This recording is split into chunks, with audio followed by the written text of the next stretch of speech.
Cuba Información. Van a ser expulsados del paraíso que les tocó vivir. Es un tópico recurrente en las campañas contra la Revolución cubana la afirmación de que en Cuba se persigue la homosexualidad. Una construcción mediática repetida tantas veces y durante tantos años que es asumida como verdad indiscutible, incluso por sectores progresistas vinculados a la lucha por el derecho a la diversidad sexual en el mundo.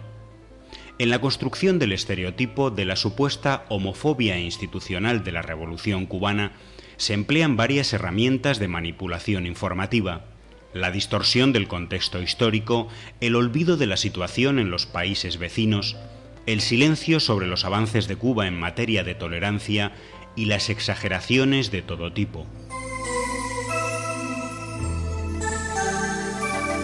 En los años 60 y 70, Cuba no fue una excepción en el mundo en materia de homofobia. Como en tantos países, también de Europa, mujeres y hombres homosexuales fueron considerados tanto por la sociedad como por una parte del aparato institucional como sujetos con necesidad de reorientación. En 1965 se crearon en Cuba las llamadas Unidades Militares de Ayuda a la Producción, campamentos de trabajo agrícola en régimen militar, donde homosexuales y otros colectivos sociales realizaban tareas sustitutorias del servicio militar. Un poco más tarde, en los primeros años 70, se vivió en el campo de la cultura cubana el llamado Quinquenio Gris, periodo de marcada influencia soviética en el que la política cultural oficial aceptó el realismo socialista como marco de referencia creativa, e intelectuales y artistas homosexuales fueron apartados de la vida cultural pública. Prácticamente se intenta sacar a los homosexuales de la vida cultural. Después todo eso se fue abajo. Tuvimos nuestro pequeño estalinismo. Yo estuve 5 años sin publicar. Y gente que no publicaba. Porque los señores que dirigían la cultura decían que no, que nosotros éramos desviados de ideológico y cosas así. Las unidades militares de ayuda a la producción desaparecieron para el año 1967, es decir, 2 años después de su creación, y el llamado Quinquenio Gris es una etapa histórica que hoy es objeto de estudio y de debate entre la intelectualidad cubana actual, que ha decidido no repetir errores de la historia. Sin embargo, hoy, 40 años después, ambos siguen siendo elementos de ataque reiterado en las campañas contra la Revolución cubana. La homofobia tiene en parte explicación en la herencia machista de la colonia española.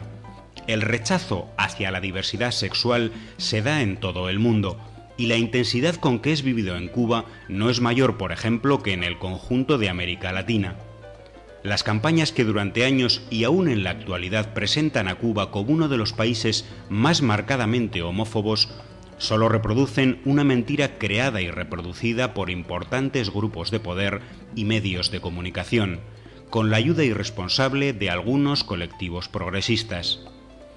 Hay que recalcar que en Cuba no existe ley alguna que penalice la homosexualidad, al contrario que en países del entorno como Nicaragua, Jamaica y algunas zonas de Estados Unidos.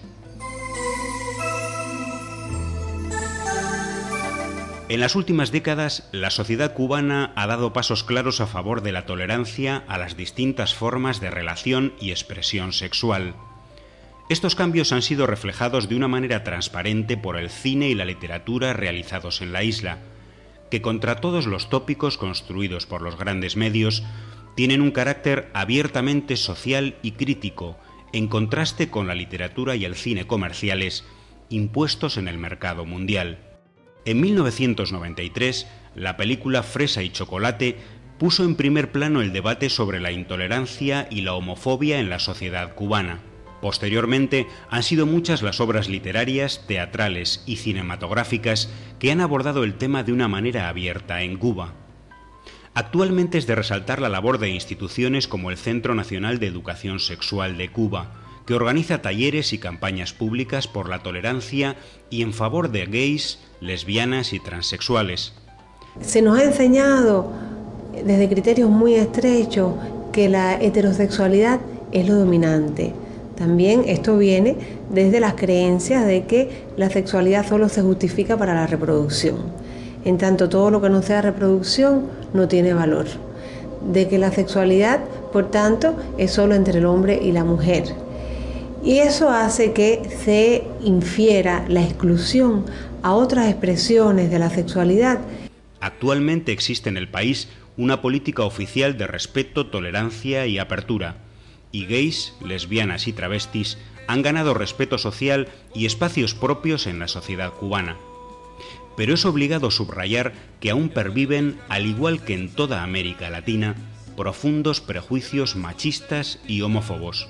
Afirmar que la homofobia social, cultural e institucional han sido completamente desterradas sería faltar a la verdad, tanto en Cuba como en el resto del mundo.